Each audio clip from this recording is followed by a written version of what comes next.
obrazovanja, znači učili smo o mnogim stvarima, pretežito znači o pojmu demokracije koja je vrlo često pojavna u samoj državi i u samom školstvu. Također smo učili o vrsti komunikacijama, gotovo o neverbalnim komunikacijama, o pojmu heroja u našim životima te mnogim drugim političkim i gospodarskim pojmovima. Znači, radili smo mnoge moguće aktivnosti, među kojima je bilo posebno na satu građanskog odgoja, građenje mosta s kojim smo trebali postići pomak u našoj komunikaciji s drugim ljudima. Također je bio i prije nekoliko dana dan otvorenih vrata u samoj školi, gdje se radile mnoge aktivnosti, gdje se podučavali i niži razredi o nekim problemima poput ekoloških. Bili su podučavani drugih predmeta putem starijih učenika. U kuhinji je također bilo kuhanje soka od bazge, džema od jagoda. Mladi radnici su također išli u prirodu skupiti otpadke koji su tamo bili odbačeni kako bi ih se podučilo da sam planet ne ostaje samo njima nego i onima poslije. Učili smo znači o politici Hrvatske, hrvatskim vladama, organizirali smo svoje vlastite vlade, onda smo govorili koji su naši ciljevi kao naše osnovne vlade, kako pomoći hrvatskom gospodarstvu i hrvatskoj osobi. Mi smo htjeli potaknuti zapravo ljude da budu aktivniji, jer je to cilj građanskog odgoja, a tema filma je bilo međuvršnjačko nasilje. Htjeli smo pokazati da, na primjer, djeca koja su nasilna u školi, da to ne potiče od njih, nego iz njihovih obitelji. Da su najčešće problemi u obitelji, da kod kuće imaju neku vrstu nasilja. Tema filma je veoma dobra i jako bitna i nama kao djeci koja možemo sudjelovati u nasilju, možemo vršiti nasilje i odraslima od kojih nekada može poticati to nasilje koje onda djeca prenose u školu. Tema filma bi mogla biti pomoć djeci pri učenju jer se djeca puno bave aktivnostima i nemaju vremena da uče. Cilj filma je bio da svi sve radimo, da glumimo, snimamo.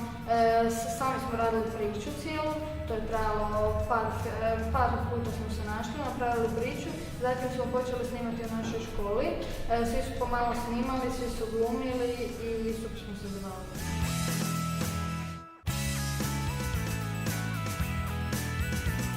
Najzanimljivije mi je bilo kad smo radili sastavak o novcu.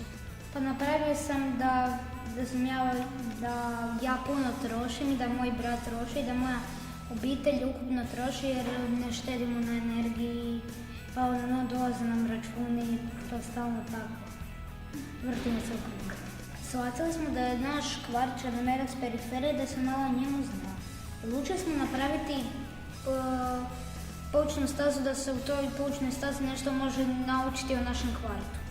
Izradili smo ankete i anketirali smo stanare, vidjeli da ima puno lokacija koje bi trebalo preurediti. Najviše nam se spija lokacija na dijelu šume Šestinjak, po stepenicama Spavlice, Baldota, Dina, Šestinski dol. Vidjeli smo da bi to bila idealna lokacija za našu poučnu stazu. Došli smo čistiti šumu, a učitelji i učiteljice su postavili poučnu stazu. Najzanimljivije od svih 6 dimenzija građanskog odgoja, a to su kulturološka, ekološka, gospodarska, komunikacijska, politička dimenzija, društvena. Najviše mi se zapravo svidjela politička dimenzija, zato što smo u okviru te političke dimenzije morali prvo upoznati sebe i vlastiti identitet da bi mogli doći do vlasti i izbora učenika za vijeće učenika ili za predsjednika razreda. Pa smo tu krenuli onda sa životopisima, osobnim iskaznicama. Bilo je to jako zanimljivo i bilo je zapravo začuđujuće koliko je djeci teško reći, na primjer, 3 dobre stvari o sebi. Koliko oni uopće nemaju svijest o tome da su po nečem dobri, jer ih vječito kritiziramo zapravo i mi, i roditelji, i sustav je tako. Znači, uopće da kažu 3 dobre stvari o sebi, da počnu primjećivati dobre stvari na prijateljima u razredu, da počnu doživljavati prijatelje u razredu. To je sve bila prethodnica demokraciji, vlasti i zapravo toj političkoj dimenziji. Učenik sam 3. B razreda osnovne škole Pavlaka Miškina u Zagrebu. Idem u cjelodnevni boravak. Učiteljice su mi Jasmina Mejić i Nikolina Matolina Hajde. Idem školske aktivnosti. Osim nastave u školi idem na rukomet i nogomet. Izvan škole treniram judo u judo klubu Zagreb. Judo treniram već 4 godine i osvojila sam puno medalja. Osim toga volim se igrati sa svojim prijateljima i svojim psima, Majom i Kajom. Također volim putovati sa svojim obiteljima. Posjetili smo puno mjesta i gradova u Hrvatskoj i u Europi. Moje vrline su da sam dobar prijatelj, da slušam mamu i tatu, trudim se u školi i na treningima gdje nastojim biti što bolji učenik i sportaš. Htjeli smo istaknuti sebe i zato smo napravili portrete i osobne iskaznice. I tako smo istaknuli po čemu smo različiti i svoj identitet i po čemu smo posebni. Ja mislim da će edukacija i program građanskog odgoja i pomoći u tome da se djeca izgrade u aktivne odgovorne građane. Ja mogu reći po djeci koja su u našoj školi i po djeci koja su u mom razredu s kojom ja zapravo svakodnevno prolazim sve ishode, da su oni već sada promijenili svoje stavove i svoje vještine, da bolje razumiju neke stvari i da više nisu zadovoljni sa onom razinom površnog znanja gdje samo reproduciraju